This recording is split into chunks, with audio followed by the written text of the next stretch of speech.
Ancient burials. Scattered across the rolling hills and moorlands surrounding Rochdale are the quiet remnants of a forgotten age. Beneath layers of heather, peat and soil lie subtle contours, raised mounds and weathered earthworks that tell stories from thousands of years ago. These are the traces of ancient rituals and divine landscapes, of communities lost to time but whose legacy endures in the very land itself. Above Ashworth Moor, Ramsbottom, Littleborough and Whitworth, prehistoric burial sites known as barrows dot the high ground. To the untrained eye, they may appear as little more than undulations in the terrain, overlooked by walkers and lazily grazed on by sheep. But to archaeologists and historians, they're vital keys to unlocking the spiritual and ceremonial life of our ancestors. These graves date back to the Neolithic and Bronze Age periods, spanning the early days of travelling hunter groups onto settled farming communities and then the emerging metalworking beaker culture. Often constructed on prominent ridgelines or near water sources, they were carefully chosen sites, places that held significance in the cosmology of these people, originating in a time when these uplands were not just places of survival, but of ceremony, connection and reverence.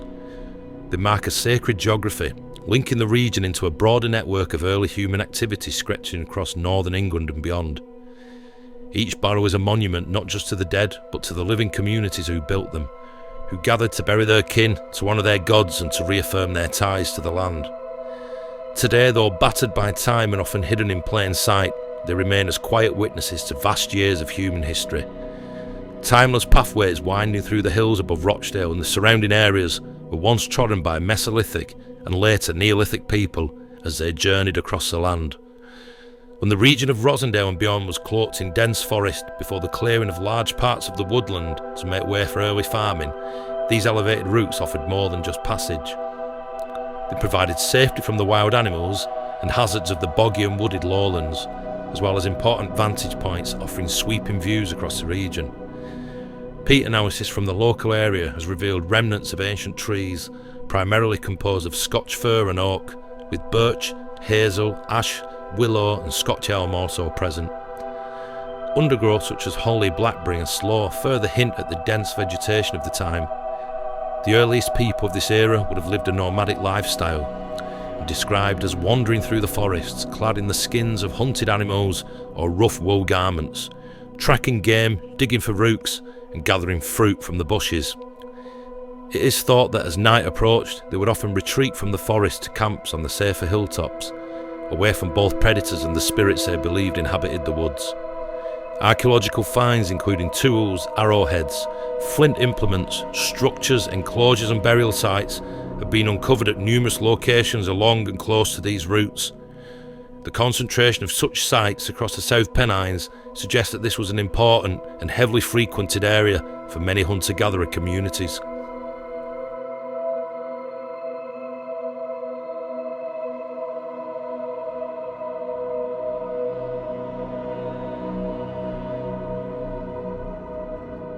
High up on Ashworth Moor, overlooking the Naden Valley which is home to the reservoirs of Green Booth, 4 barrows can be found. All are within half a mile or so of each other, located not far from Rowley Road, also known as the Cotton Famine Road, a name rooted in the hardships of the 19th century but beneath which echoes of a much older history endure. 3 more are located to the west, a touch more remote and across the valley, and another in the east near Ashworth Reservoir, making 8 in total in the area. Although spread out, they may all be connected. The furthest away near Scoutmore Wind Farm and up the old coal road which was once used to transport the fuel from pits on the moors, as well as stone from the various collieries, are the 2 barrows of Whittle Pike. The first sits at the very top. An obvious round step can be made out underneath the modern pile of stones, a memorial cross to an RAF pilot who died in a training exercise in the 1950s.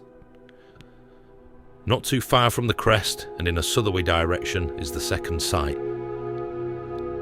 Many stones that were used in its construction are present that at one time would have been covered by soil and peat which has long since eroded. 2 larger stones can be found which may have been grave caps, covering the telltale burial cyst in the centre. To the east, above the confluence of Graham Brook and Cheesden Brook, whose peaty brown waters once fed the water wheels of many mills in Cheesden Valley, a lonely barrow can be observed on a grassy plateau located about halfway up to the top of Higher Hill. Many rocks protrude from the earth, and an obvious curve of smaller stones can be seen, curving their way around the distinct outer edge of this relatively large mound. Stunning views stretch off towards Manchester and far beyond from this beautiful and isolated area.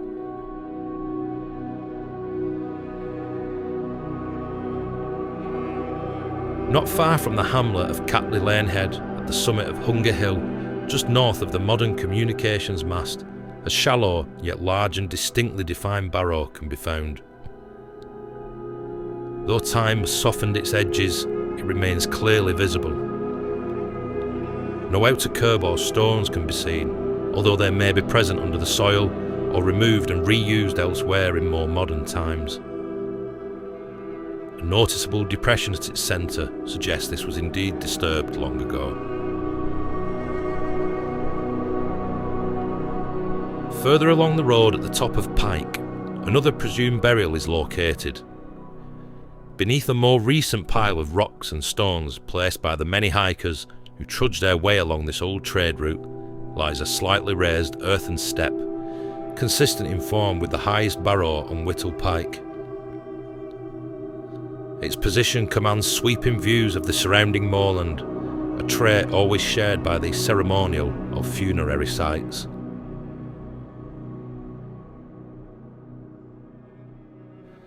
Continuing northward to Bagden Hillock, near the footprint of the long-vanished Moorcock Inn pub, two more barrows exist. The first of these is prominent and bowl-shaped, though it has suffered substantial damage, with one side gouged away, possibly due to the building of the nearby dry stone wall, or just simple disintegration over the many centuries since its creation. Scattered stones embedded within and around the tiny knoll may have formed part of its original construction. The second location, which is set further uphill in a nearby field, is much larger than the previous and is an obvious curbed type. Many of the original stones are visible amongst the tussock, arranged in a large outer ring. At its centre, a pile of stones of various dimensions indicate the former presence of a cist, where items would have been placed or the remains of the deceased would have once rested. Nothing is known about the contents of these barrows featured so far. Sadly, it's safe to assume that they were all emptied long ago, probably in the Georgian or Victorian era. Antiquarians were obsessed with digging into the centre of these presumed resting places to see what valuables could be found. Whatever grave goods, bones or offerings they may have once contained are now lost, their stories buried alongside them and unrecorded.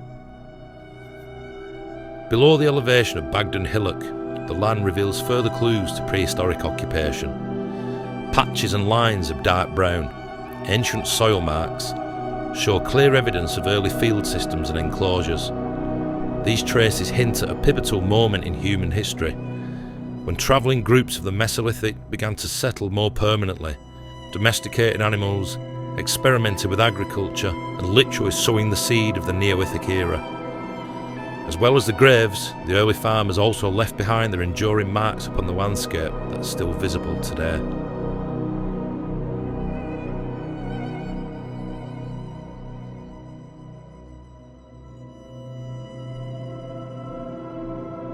To reach the final known barrow in Ashworth Valley, we head south.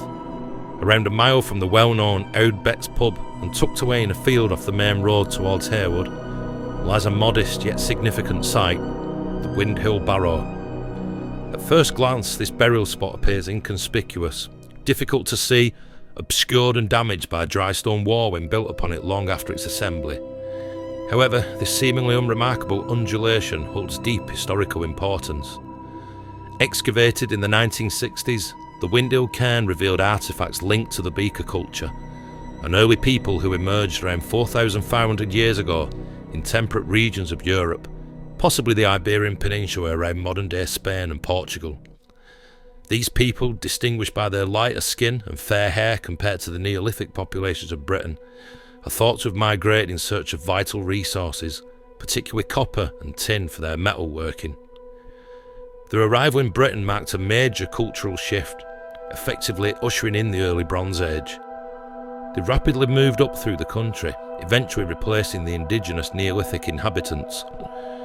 The main cairn at Wind Hill measured around 11 metres in diameter and stood approximately 60 centimetres high. It featured a near-circular retaining curb made from horizontally laid stone slabs up to 3 courses high. This curb was most prominent on the eastern side, where it framed a 2-metre wide opening. Adjacent to this was a rectangular courtyard-like space, also bordered by a curb. Together, these features were originally concealed beneath a pear-shaped earthen mound, an architectural choice that may have had symbolic or ritual significance. Unlike the other 7 sites in the valley, this barrow yielded several artefacts. Among the finds were a flint knife, a pebble hammer, and a distinctive V-board jet button, objects typical of beaker burials. Notably, no human remains or formal grave pit were uncovered during the excavation, suggesting the setting may have had ceremonial or symbolic importance beyond serving as a simple burial site. According to the location's complexity, archaeologists also uncovered several satellite cairns nearby. These smaller structures could represent secondary burials or perhaps ritual spaces associated with the main mound. Intriguingly, the design of the Wind Hill Barrow closely resembles burial monuments found in the Peak District, hinting at cultural links or possible migration from what is now Derbyshire. This architectural connection reinforces the idea that early Bronze Age communities were mobile and maintained networks of cultural exchange across significant distances. Though weathered and partially hidden today, the Wind Hill Barrow offers a window into a transformative period in Britain, when new people, innovations and beliefs began to reshape the landscape and, more importantly, the native populace in lasting ways. In 1905, during the construction of Ashworth Moor Reservoir near the Wind Hill Cairn, workmen unearthed a remarkable Bronze Age artefact just 25 centimetres below the surface, a socketed axe known as a palstave. This discovery further underscored the archaeological richness of the area. The axe, now held in the Manchester Museum, is a striking olive green colour and measures approximately 12 centimetres in length and just over 5 centimetres at its widest point.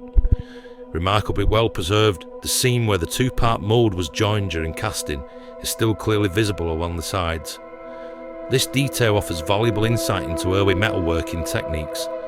Palstaves represent a key innovation of the time, typically featuring a stop ridge or stop bevel. These axes were designed to securely fit into a wooden handle, significantly improving durability and ease of use. Cast in bronze, a harder, more durable alloy than copper, these tools marked a major step forward in technology, whether used for woodworking, farming, or as weapons. The rarity and condition of this particular find make it an important piece in the study of Britain's Bronze Age history. Although Knowl Hill is not known to be the site of any burial or settlement, its unmistakable presence demands recognition. This striking natural feature, sculptured during the last ice age, dominates the landscape with its dramatic profile.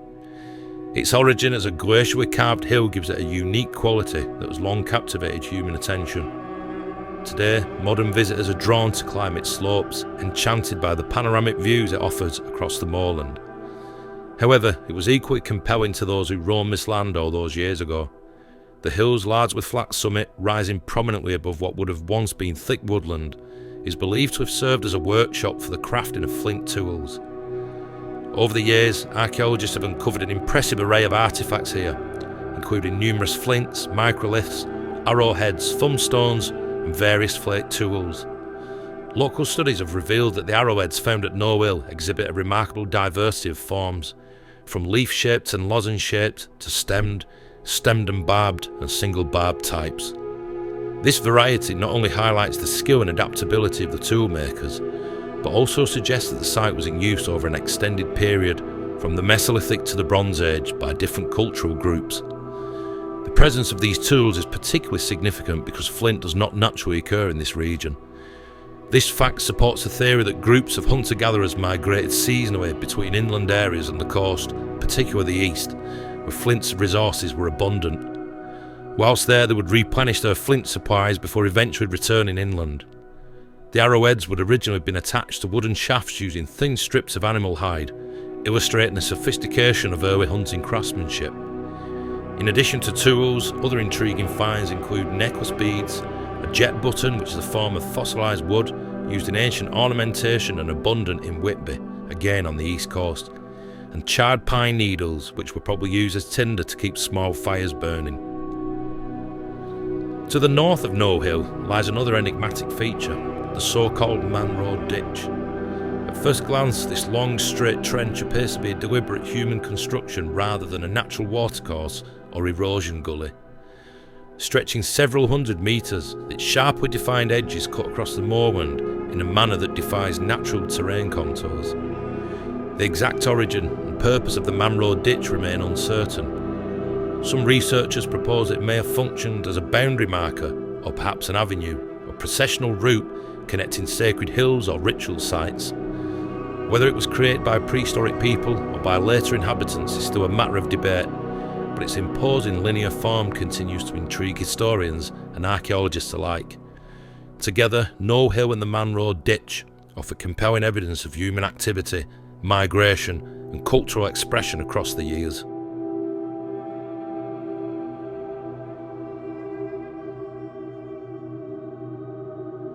Just a few miles from Knowl Hill and west of Ramsbottom, towering above the village of Shuttleworth, stands Whitelow Hill. This elevated location was once sacred to the early community who inhabited the region. At its summit lies a large oval-shaped ring cairn typical of the period. It measures approximately 26 by 24 metres with an overall diameter of around 27 metres and is defined by a prominent raised stone curb encircling its edge. On the southern side, larger standing stones are embedded intermittently along the curb, some now partially obscured by grass. In contrast, the eastern, northern and western sides feature clusters of smaller stones arranged along the outer bank. The northern section of the curb is particularly well preserved and visible from neighbouring hills to the northwest. At the heart of the site are the remains of an inner cist, now largely dismantled. A shallow hollow at its centre filled with a scatter of stones likely marks the former burial chamber. Several of these stones appear shaped or dressed, suggesting they were once part of a constructed tomb. One large flat stone may have functioned as a grave cover or capstone. Over centuries, many of the original stones were removed and repurposed in local dry stone walling, contributing to the site's degradation. Archaeological excavations conducted in the 1960s revealed the cairn had been used for multiple cremation burials, 13 in total, dating to the early to Middle Bronze Age. Of these, 5 or 6 had been carefully placed in collared cinerary urns, a characteristic funerary vessel of the time. Additional discoveries included flint and chert flakes, tools likely associated with burial rituals or offerings, as well as 2 rare clay studs, believed to be clothing fasteners, and 2 halves of a bronze awl, possibly used for leatherwork or sewing, adding a personal dimension to the burials. Evidence suggests that at least 3 other cairns once stood nearby, particularly along the lane to the east of the main site. Sadly, these were destroyed by historical quarrying and agricultural activity, erasing important parts of the ceremonial landscape. Artefacts recovered from Whitelow Hill are now preserved in the Bury Museum. Today, despite partial destruction, Whitelow Hill remains an evocative reminder of ancient ritual life in northern England, offering visitors a rare glimpse into a landscape shaped by death and veneration.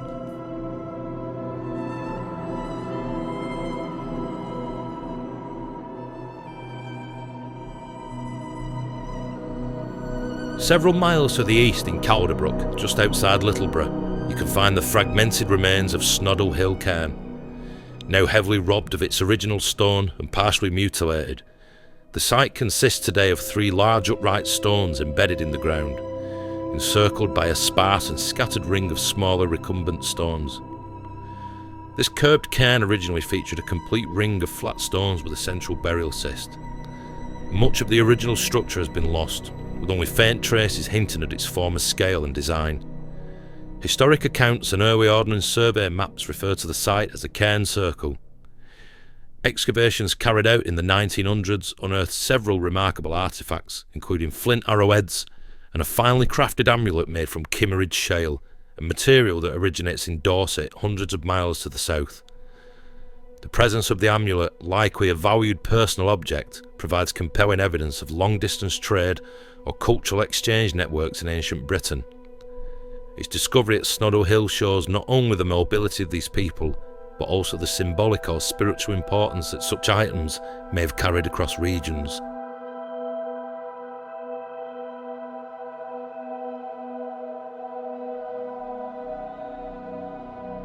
Roughly a couple of miles west of Snoddle Hill, overlooking the tranquil expanse of Watergrove Reservoir, a dramatic landscape unfolds.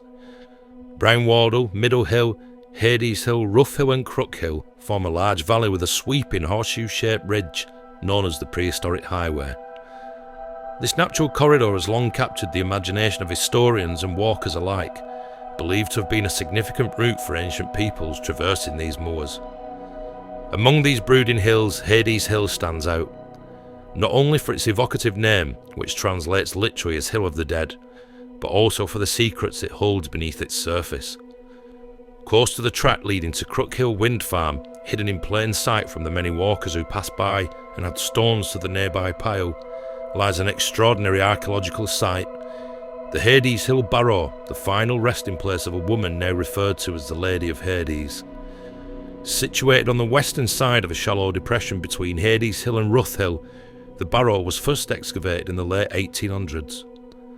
At its heart, archaeologists discovered a two-tiered burial urn measuring 40.6 centimetres in diameter, decorated with distinctive chevron patterns created using twisted cord impressions, a hallmark of Bronze Age ceramic design.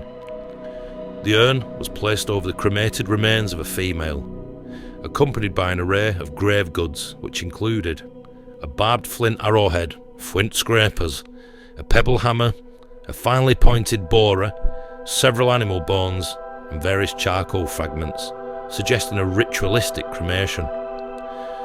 The barrow was once encircled by stone, marking the sacred boundary of the burial site.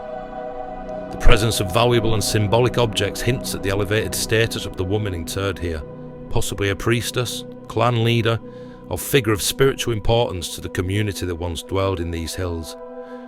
The surrounding fields may conceal even more mysteries. Other barrows are believed to exist along this desolate ridge, the presence masked by the heather and tussock. Nearby ground depressions, once attributed to late medieval coal mining activity, are now thought to be Bronze Age pit dwellings, suggesting that Hades Hill may have been part of the larger settlement. Traces of possible enclosures and building foundations, as well as a beacon, have also been identified on Rough Hill, further supporting this theory. Adding to the area's rich tapestry of primeval significance is the Manstone, a subject covered in an earlier video, which is located about 2 miles away near Limer's Gate. Adorned with ancient markings, this solitary standing stone may have served a ceremonial or territorial purpose for the same community, possibly even linked to the Lady of Hades herself. Together, these features paint a picture of a once thriving and spiritually rich place, with the living honoured their dead, gathered for rites, and left behind lasting traces on the land. All of the sites referenced in this video lie within a few hours' walk of one another, spread across some of the region's highest and most dramatic locations. These elevated paths and blustery hilltops once connected people, places and lives. It's highly probable that communities who left behind these remnants, the tools, their burials, their enclosures, shared not just the same landscape, but language, culture and bloodlines. They may have met along these old routes, traded goods and gathered for rituals beneath the same skies we now walk under. To follow these eroded tracks over the moorland and across the weathered shoulders of the hills is to step into the living continuum of human history. These are not just trails across the land, they are threads woven into the fabric of our shared past. Every tomb, cairn and earthwork gives us a glimpse into the transformation of early human life. From roaming hunter-gatherers who chased deer through long-gone woodland around Brownwardle, to the first settled farmers of Bagden Hillock who lived sedentary lives, raising cattle, and shaping and stewarding the land for generations to come. The numerous artefacts that have been unearthed are not just archaeological finds, they're fragments of conversations between us and the people who once lived here. In every flint chipping and scored pottery rim lies a story etched into time, and yet so much remains hidden up here. Settlements, forgotten interments, and holy places known only to those who lived and died long before written history, just waiting to be uncovered. How many secrets still lie deep beneath the peat and heather of the South Pennines, preserved for millennia in these lonely, rugged landscapes?